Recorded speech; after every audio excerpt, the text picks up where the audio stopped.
rich noon or rich evening, rich setting, all of them richness, wealthiness, you know, ching. Welcome to my channel. I am Manaka and this is my channel, Manaka. Yo, I haven't done any video in a minute. I've been busy with my own stuff. If you follow me on Twitter mostly, but if you follow me on any social media platform, you will notice that I have been busy with some stuff. So I have been busy with some stuff. I've been working on a project that is now running. It is called The Spiritual Collective. It's still basically starting, so it hasn't entirely gotten off the ground yet, but so far it's been such a beautiful experience. It's been really great to build it with the people that I'm building it with. So if you are a spiritual practitioner, whatever you do, whatever you sell, whatever you provide to people, and you'd like to be part of the community, you can comment either below or send me a message personally on any of my social media platforms, which is below on my comment section thing. Where's the thing? It's the, what's this thing called? This thing that's underneath the video.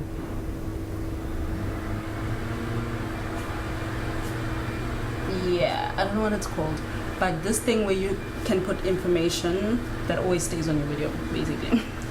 If you can't find me anywhere else, you can find me there, and then just go to any social media platform and send me a message. Twitter is usually better because I'm always on it, so there's a possibility that you'll get a response from me within 24 hours. Instagram might take more than a day. TikTok might take more than a day as well. So choose which one you'd like to contact me on. Anyway, yeah, I've been busy with that.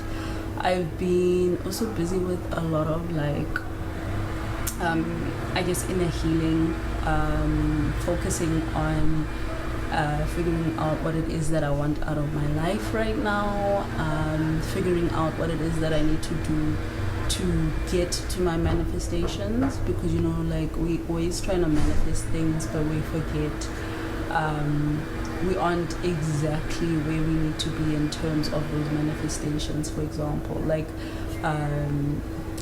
there's this other tweet one of my friends posted where she was like, I keep telling my ancestors that I want a car, but then they asked me, like, you can't be, they literally said to her, you can't be asking for a car if you don't have a license.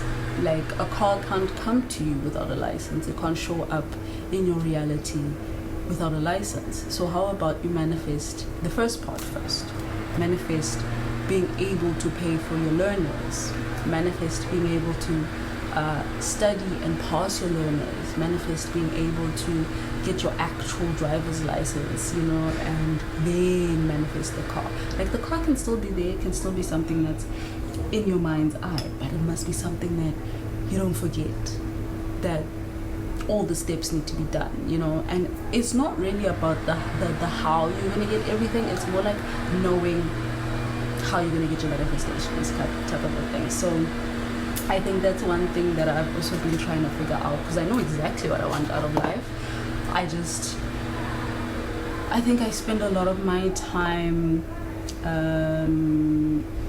focusing on the end goal, and you know, there's a lot that you need to do in your life where you need to actually focus on what you currently have. Like, what is it that you have right now in your life, and how do you feel about it, you know? Like, remembering that everything that you have currently is something that you will manifest.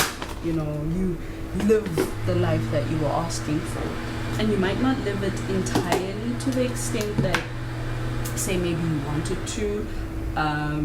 You might not live it entirely to the extent that maybe you need to, but currently it's very good to just focus on the fact that, hey, this is my life right now.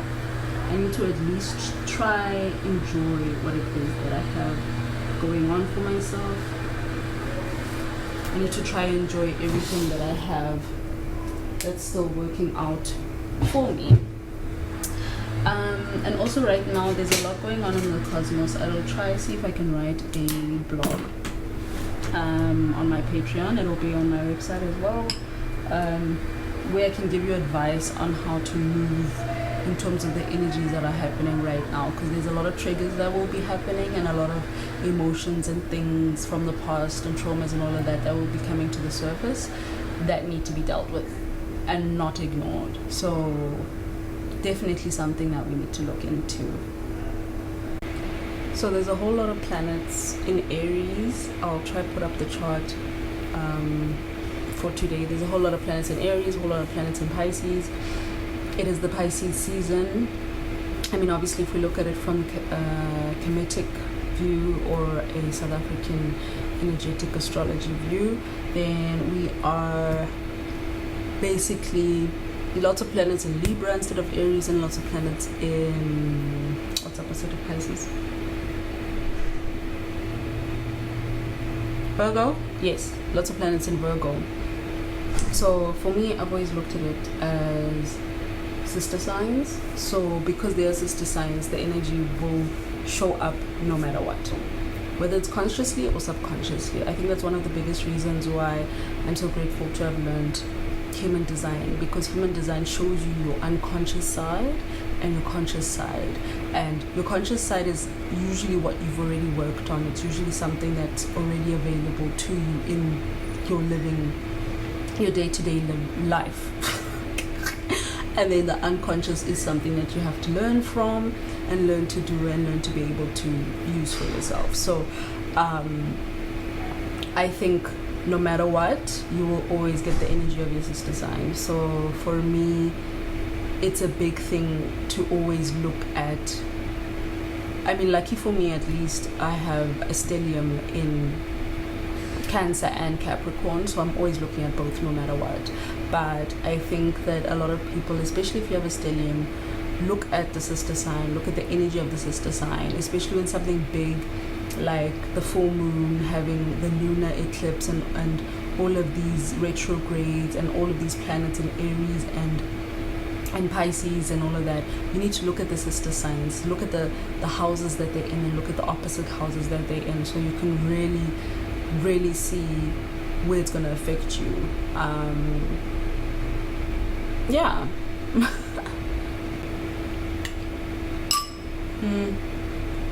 I also suggest that I have my free shadow work at the bottom. I'll also make a new one to update, but do your shadow work. There's a lot of shadow work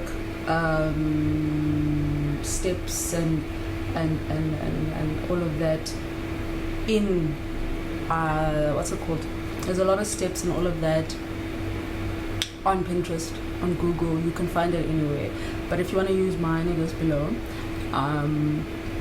You can also do your own, where in your day-to-day you just kind of focus on what has been triggering you. So if you have triggers, if you are able to sit with yourself in the moment and see where those triggers might have come from, if you are able to, what I tend to do is I will use my morning time routine, you know, when you're still doing meditation, still waking up and all of that, to focus on what happened the day before, focus on the energies that have showed up, especially the triggers. Gratitude and all of that are always things that need to be stated throughout the day anyway, so that you should be grounded in your reality. You should be grounded in the gratitude that you have for the things that you've been able to manifest so far, where you are in your life and where your life is taking you. But you also need to look at your triggers and allow yourself to focus on that. Focus on creating an atmosphere for yourself to not be heavily affected by these energies, because these energies are going to affect all of us no matter what, whether you know about them or not, whether you've been working on yourself or not. It's like a purge.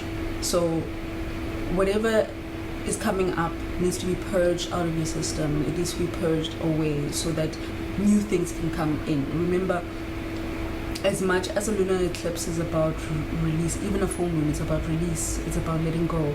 And because it's so powerful and it's in the sign of Aries, I think, that is what you need to focus on. You need to focus on letting go of the things in that specific house. But like I said, you need to look at your sister signs. You need to really try and focus on not just the sign or the one house, in my opinion. And then whatever is released should open up the space. It's the same with Feng Shui when they talk about how you need to clean your house. You need to make sure like dust and all of that shouldn't be accumulating in your house. You need to clear up any energy from, say, the certain week or the certain month or whatever, and clean up with certain things like coarse sea salt or anything that you know is a cleanser. Sage and embepper your home. Use incense. Use fire, like candles if you're not able to go outside. Write out things that have been bothering you. Tear up the paper. Burn it if you can. Some people do bury their papers, tear them up and then bury them. I'm not one who really believes in littering. For me, paper is lit. As much as it comes from a tree, I think it's one of the difficult ones to go into, unless you like find a leaf and write on a leaf, because you can do that as well. Or find like some sort of sheet that's very natural, with its bark or whatever, and write on that.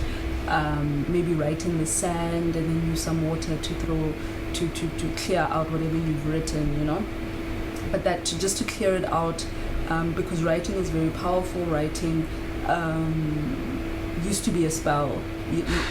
Writing is still a spell, speaking is still a spell, words are spells, whatever you type is a spell. But physically writing things out, that's the energy that comes from your mind through your hand and into motion. So that does release a lot of things. So yeah, you just need to speak, honestly, in my opinion. Like if you have at least one person that you can talk to about what you're going through, then this time won't be as hectic. And I think it's going to be the whole month of March. So we kind of need to meditate, breath work, EFT tapping, if you know it. I'll try to put videos down so you can see what all of this is. Breath work, EFT tapping, yoga, meditation, prayer. Like align yourself with your higher self, your ego, your shadow, your mighty self, your luck self, your guides of light, your ancestors of light.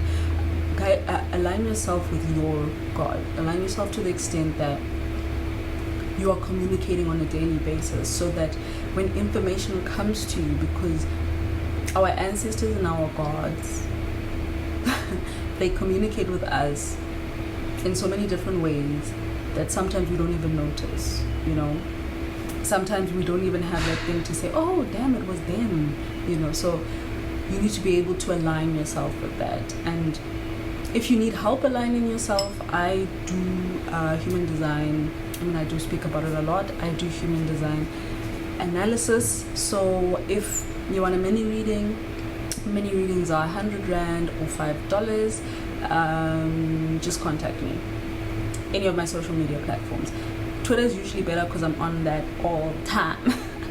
Only issue is I might actually be closer to the solstice, the autumn solstice. Is it called a solstice? Wait.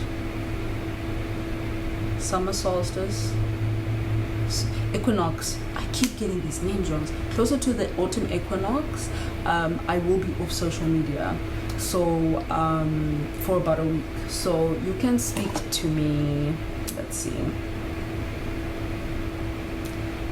Ooh. So you'll need to get to me before the end of the 14th of March. If you're unable to get to me before the end of the 14th of March, then I will speak to you after the equinox. So after Good Friday, basically. Is that Good Friday? It is Good Friday, right? Human Rights Day. Oh, Jesus. I'm so bad with these things. Okay, Human Rights Day. So you'll speak to me after Human Rights Day, and then I can give you some information. Oh, actually. Then I can give you some information regarding what it is that would help you connect to your gut better and how your body moves, because our bodies speak better than our minds do. Our bodies are able to correlate to what's happening in the world better than our minds can, and that's something that we need to learn and unlearn and just focus on, so that we can be better, that we can live better, basically. So yeah, I just wanted to share that. Also, I think anything that comes up, just give yourself grace. In the 4 agreements, the book talks about how we are so good at judging ourselves, to the extent that we allow even other people to treat us so badly. So once we are able to understand that it's okay not to be perfect, because nobody will ever be perfect, maybe that's when we'll be able to live like a really good life. Because being a human, whew, oh, being a human is difficult. But I believe that there's so many things, like the project that I'm busy with, the Thrive project. If you would like to come and interact with us and figure shit out for yourself, please do, because I think that we're all kind of floating, but when you find certain things in life that are good, you know, things that can guide you, people who are supportive, then you will see how good life can get. It's not as hectic as people make it out to be. It's like that thing that they say where they're saying extraterrestrials are basically laughing at us because we take life too seriously. Even if it's not extraterrestrials, even if it's your higher self, guides of light, essence of light, whatever it is, the powers that be that support you, they could be laughing at you because you're taking all of this shit too seriously. You need to enjoy your life. You need to live your life. But you also need to understand when to be serious, you know? It's not always about being serious and draining yourself, and people do too much. Anyway, that is my 2 cents. I hope you're all doing absolutely amazing on this moon day, and I hope that the energy of this week, the next 2 weeks, actually I think it's going to be about 3 weeks, the energy of the next 3 weeks, don't allow it to drown you. Don't allow yourself to be drowned. Is it drowned? In your thoughts. Never ever let that happen, because that's a very deep hole to try to get yourself out of, especially when you don't know that you didn't know. Anyway, I love you guys. Thank you so much for watching.